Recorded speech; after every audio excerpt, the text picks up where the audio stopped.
আজকে তৈরি করে দেখাবো গরুর মাংসের আচার। আপনারা চাইলে কিন্তু যে কোনো মাংস দিয়ে এই আচারটা তৈরি করে নিয়ে 6 মাসের মতো সংরক্ষণ করে রাখতে পারবেন। তেলের নিচে ডুবে থাকলে এই আচারটা একদমই নষ্ট হবে না, মাঝে মাঝে রোদ্রে দিলেই হবে। এই আচারটা যেহেতু একটু অন্যরকম, তাই খেতেও কিন্তু অসাধারণ লাগে।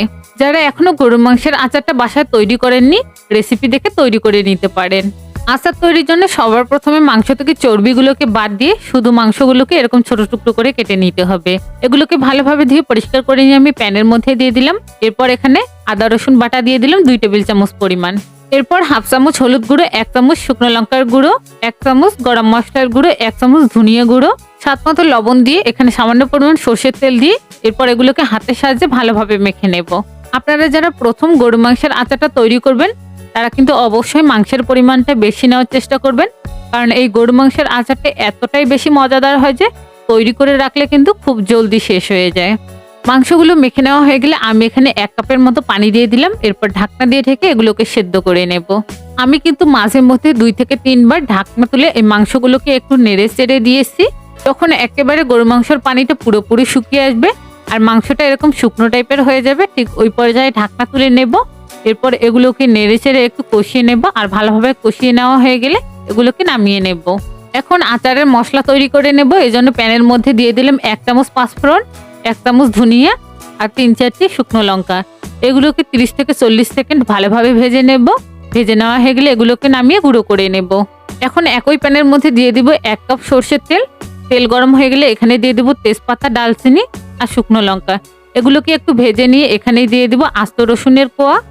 রসুনের কোয়াগুলোকে দিয়ে দেওয়ার পর এগুলোকে একটু ভেজে নেব। আর রসুনের কোয়াগুলো ভেজে নেওয়া হয়ে গেলে এখানে আমি অ্যাড করে দেব 1 চামচের মতো আদা রসুন বাটা, 1 চামচ সর্ষে, 2টি কাঁচা লঙ্কা দিয়ে বেটে নিয়েছিলাম, এটা এখানে অ্যাড করে দিলাম। এরপর এগুলোকে ভালোভাবে নেড়েচেড়ে একটু ভেজে নেব। এগুলো যখন ভালোভাবে ভেজে নেওয়া হয়ে যাবে ঠিক ওই পর্যায়ে এখানে আমি অ্যাড করে দেব সামান্য পরিমাণে হলুদ গুঁড়ো আর অ্যাড করে দেব 1 চামচের মতো শুকনো লঙ্কার গুঁড়ো। এগুলোকে নেড়েচেড়ে ভালোভাবে একটু মিশিয়ে নেব। আর মেশানো হয়ে গেলে এখানে তুলে রাখা গরু মাংসটা অ্যাড করে দেব। এরপর এগুলোকে নেড়েচেড়ে 3 থেকে 4 মিনিট এগুলোকে ভালোভাবে একটু ভেজে নেব। মাংসগুলোকে 3-4 মিনিট ভালোভাবে ভেজে নেওয়ার পর এখানে আমি অ্যাড করে দেব তেঁতুলের আচার। আপনারা চাইলে কিন্তু এখানে তেঁতুলের কাঠও ব্যবহার করতে পারেন। পাকা তেঁতুল হাতের কাছে না থাকার কারণে কিন্তু আমি এখানে তেঁতুলের আচারটাই ব্যবহার করলাম। এরপর এগুলোকে নেড়েচেড়ে আরো কিছুক্ষণ ভেজে নেব। আস্তে আস্তে কিন্তু গরুর মাংসের কালারটা চেঞ্জ হতে শুরু করেছে। স্বাদের ব্যালেন্সের জন্য আমি এখানে ছোট চামচের 1.5 চামচের মতো চিনি এখানে অ্যাড করে দিলাম। এরপর এগুলোকে নেড়েচেড়ে আবারও ভালোভাবে মিশিয়ে নেব। এই গরুর মাংসের আচারটা কিন্তু আমার বাসার সুপার ডুপার হিট আইটেম।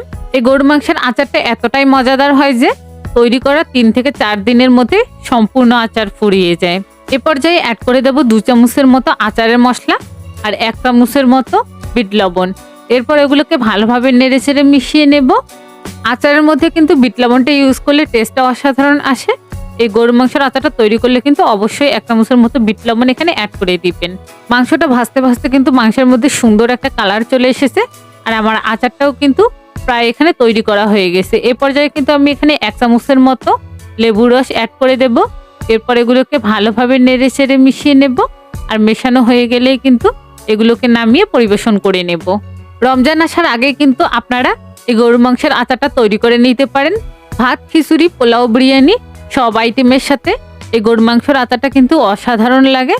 অবশ্যই এই রেসিপিটা বাসায় একবার ট্রাই করে দেখবেন। আর আমার বিশ্বাস রেসিপিটি আপনাদের কাছে অনেক বেশি ভালো লাগবে। রেসিপি ভালো লাগলে অবশ্যই আপনার ফ্রেন্ডস এন্ড ফ্যামিলির সাথে রেসিপিটাকে শেয়ার করবেন। আল্লাহ হাফেজ।